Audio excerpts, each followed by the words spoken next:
bahas, apakah itu mendapatkan hukuman, semuanya kita hargai. Baik, terima kasih. Itu merupakan respon Ketua Umum Partai Nasdem dari pertanyaan wartawan menyebutkan apakah ini melihat ada politisasi hukum gitu ya. Mungkin juga tadi Bapak-bapak menyimak ya pertanyaan dan juga jawaban dari ini.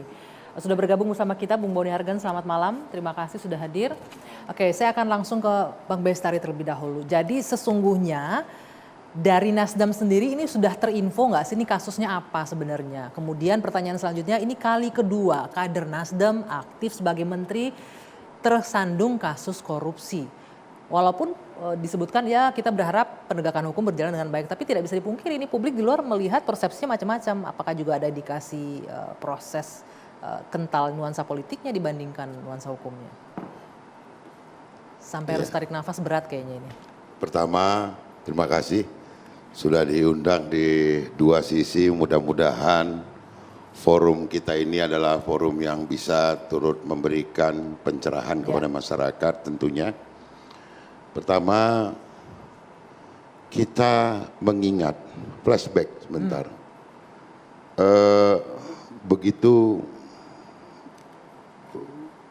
gamblangnya Bang Surya Paloh, Ketua Umum kami, berstatement pada masa ketika tadi disebutkan ada Bang Joni Plate mengalami satu hal yang harus dia pertanggungjawabkan. Bang Surya kemudian mengemukakan komitmennya terhadap penegakan hukum itu dengan berapi-api, penuh semangat, dan akhirnya kita melihat ternyata banyak hal yang di balik itu, ya. Banyak hal yang di balik itu tuh maksudnya? Artinya tidak sesederhana kemudian yang dituduhkan kepada salah satu menteri kami yang terdahulu itu, seakan-akan ini 8, sekian, tapi ternyata sebarannya nauzubillah. Itu satu. Sebarannya itu artinya uangnya kemana-mana. Kemana-mana luar biasa gitu. Maka pada waktu itu dinyatakan adalah buka ini selebar-lebarnya dari barat ke timur, dari kiri ke kanan, dari atas ke bawah. Pada hari ini seperti yang disampaikan beliau tadi pada cuplikan tersebut, bahwa memang kita belum melihat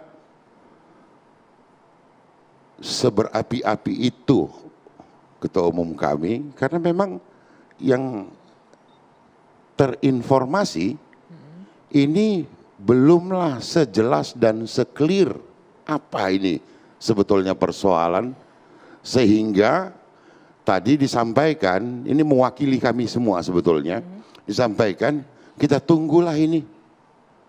Dari penjelasan yang diberikan oleh Pak Mentan ke Pak Surya Paloh juga belum clear. Itu dia, kita tunggulah ini kalau begitu, karena dari yang kita dapatkan informasi ini, ternyata kita memang harus menunggu informasi yang lebih jelas apa sebetulnya persoalan ini. Kalau kita merujuk kepada kronologinya ketika itu adalah Pak Mentan ini sedang bertugas di luar negeri, tugas negara ini untuk menerima satu penghargaan ya dari salah satu institusi di FAO ya di Roma, dan kemudian juga mendapatkan penghargaan dari IFAET, itu lembaga PBB. Tiba-tiba dikejutkan dengan hal seperti itu. Nah, kami berharap tentunya, semua juga masyarakat tentu berharap bahwa ada penjelasan yang lebih konkret, ini ada apa gitu. Enggak, saya potong sedikit Bang. Kenapa akhirnya Mentan harus memutuskan untuk mengundurkan diri? Berarti ada hal yang krusial jadi pertimbangan Pak Surya Paloh sampai menterinya harus ditarik mundur dari kabinet. Iya. Berbeda treatment nih dari Pak Plate waktu 5 bulan lalu di bulan Mei. Pak Plate di Januari sempat diisukan akan mundur tapi kan tidak mundur. Kemudian pada bulan Mei diberhentikan dari kabinet. Ya, saya kira itu sebagai bukti bahwa komitmen Nasdem itu jelas. Kalau memang ada hal yang harus diselesaikan secara hukum, untuk bisa lebih berkonsentrasi, maka segera menghadap kepada Presiden dan mengundurkan diri. Artinya ada kemungkinan atau bahkan mungkin keyakinan bahwa terjadi dugaan pelanggaran Bisa Ini, saja, pidana. bisa saja hal itu seperti itu. Artinya bahwa Nasdem berkomitmen untuk mendukung penegakan hukum. Maka ketika sudah seperti ini, wajiblah bagi kami untuk memberikan ruang yang lebih luas kepada kakak Syahrul Yassin Limpo untuk berkonsentrasi. Oke. Maka disarankan segeralah diperintahkan segera menghadap kepada Pak Presiden dan mengundurkan diri supaya bisa lebih berkonsentrasi. Kapan rencananya menghadap Pak Presiden? Karena Presiden tadi berkomentar tidak tahu menau, belum ada jadwal bertemu. Saya kira sudah ya, sudah diantarkan surat pengunduran diri, berharap ataupun mudah-mudahan besok bisa diterima. Oke, tadi keputusan mundurnya Menteri Pertanian adalah untuk memberi ruang sehingga proses hukum bisa berjalan dengan baik. Tapi ini fakta juga bahwa ini adalah Menteri kedua dari Nasdem yang terjerat kasus korupsi pada saat masih aktif. Yang jadi pertanyaan adalah kasus ini muncul menjelang tahun politik. Benarkah ini murni proses hukum?